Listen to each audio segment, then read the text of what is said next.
Spider Guy here again with the last video for the melee assassin kind of tactics and mentality. So more than any of the other assassins, Zeratul is super squishy. You really have to kind of go in and get out as quickly as possible. So because of that, I'm gonna make a lot of mistakes in this video. Just the it's been about 48 hours since I've been messing around with him. This was I think my second quick match with him. But what I really want to show you is just the power of combos and kind of picking off targets when done right. So the basic combo here is he has stealth. So what you want to do is, if you can, you want to walk in, and then his Q is a nice little cleave that does a lot of damage. And then he has a sticky bomb that slows and does a decent amount of damage, and you can teleport out. Now you can build them a bunch of different ways, and I'll tell you as we move on kind of the build, just because that changes the combo. So right now I've picked up Marksman, I believe that's what it's called, or Seasoned Marksman, and for each minion I kill, every 6 minions I get 1 extra attack damage point. So for this you're just going to quickly see the combo. So there's the sticky bomb, there's the cleave, and then once I feel like I've done enough damage, I'll go ahead and either stay or save my port for the escape. So you can see I saw the route coming, so I decided to escape from that. And that's the basics of him. And as you go deeper into the game, there's different things that are added to make him more complicated. So here I'm going to show you the ability to just pick off targets and just kind of how quickly he can melt them. So you want to stay in lane as much as possible with him, at least with my build, because of the Seasoned Marksman. But because of the map, I do have to leave and start controlling it. So what's going to happen here is I'm going to wait for them to actually flood in, and I'm going to scout out a little. Being stealth provides a nice little ability to do that. So I just go check to see if anyone's coming. I know Thrall's over there. And now I'm going to target Kel'Thas. And you can see him coming from behind. That way I'm body blocking, and Kel'Thas is really easy to melt. He's arguably one of the squishiest heroes in the game because of how much damage he puts out. So I'm going to go in, and you can see right here right now it's a 2-on-2. Lily is a little bit below us, and she's coming to the fight.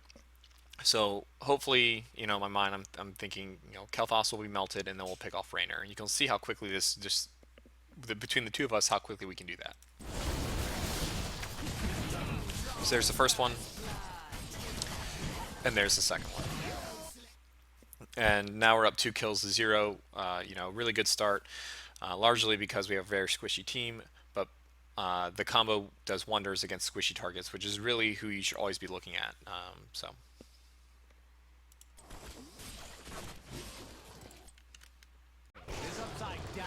So here you go. This is going to, once again, that the ability, especially with stealth people, is to...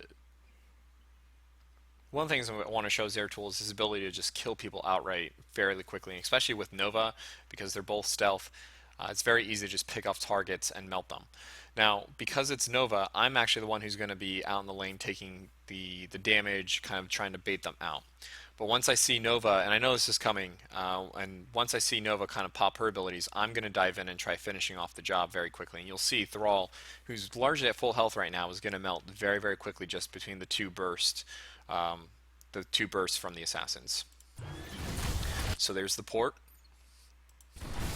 there's the cleave, and then there's the basic auto attack. And if he did have a way to get away, I would throw the sticky bomb. But that's just showing the combo of the power of the combo with Zeratul right there. So here I'm going to show you one of the more aggressive plays I made this game. But it shows you what you can do with a combo and the proper escape path. So in here you can see they're pushing pretty hard there. He took out our Lily. So I'm letting them go into the fort. Even though they're right outside it, it gives me a little bit of safety after the fight, because if they do decide to chase me, they're going to take a few cannon shots. So I'm going to target Kel'Thas, just the same logic earlier. He's the easiest one to burst down. And I'm going to let them actually get a few shots in to make them feel comfortable, burn a few of their abilities potentially, so it's a little bit safer for me to go in. So you can see I walked in, I didn't port in because I might need my escape. I did one basic auto attack. I did port to the other side. I was thinking that an ability or a stun was coming, and I just wanted to get out of the way. and then I end with my cleave. And you can see there is a hunter's mark on me from Tyrande, so at this point I do need to get out very quickly. But at this point, that was a a 3-on-1 situation turned to a 2-and-2 situation, arguably in our advantage. So here's another situation, once again, just picking your targets. So I'm waiting for Raynor to isolate himself, and I'm just going to burn my combo just to get the kill. And you can tell, even if Stitches wasn't there, I probably wouldn't be able to secure that. But no matter what, this was an easy pick-off for us, going into the seeds to get an advantage. Now, this is chained into the next thing, which is basically, I'm trying to just pick off targets that are trying to push. So in this case, it's just Tyrande. You can see sticky bomb combo, port back, just secure the kill at that point. At this point, we're just going to try to clean up after the terror. Things have gone a little south for us very quickly. You can see we are having the kill advantage. They have an XP advantage just due to pushing forts a little bit better. We unfortunately had a little bit of a situation where one of our healers kind of felt not like working with the team. I'll do a video or a post on that later. And then our Nova kind of started doubting us. So the team morale just kind of went down, especially since we started out so strong. But the point of this video is to focus on melee assassins. So I'm going to show you kind of just team engagement, just because at this point we've been picking off single targets. So you can see it's going to be a 3-on-3. And once again, I'm going to focus on the Kel'Thas, and so is Stitches, just because these other two, once you remove the Kel'Thas, don't put out as much damage.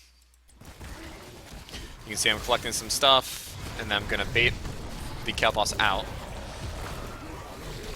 And at this point, Kel'Thas is isolated, their supports aren't coming to help, and they've actually blocked themselves out from the help.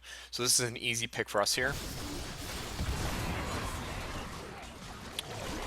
And then I am remaining stealth in the back, and we still have a 3-on-3 situation because someone else has joined the fight.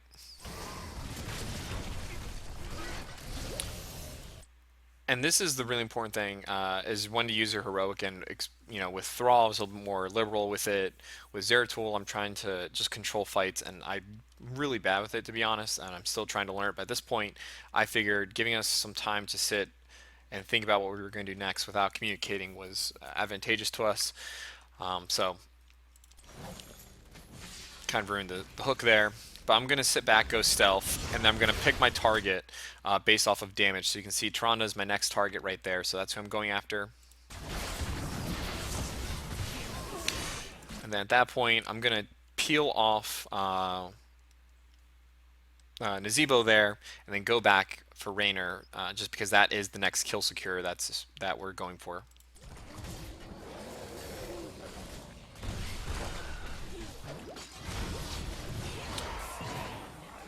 And now, Nazeebo is somewhat isolated on a 3-on-1 situation.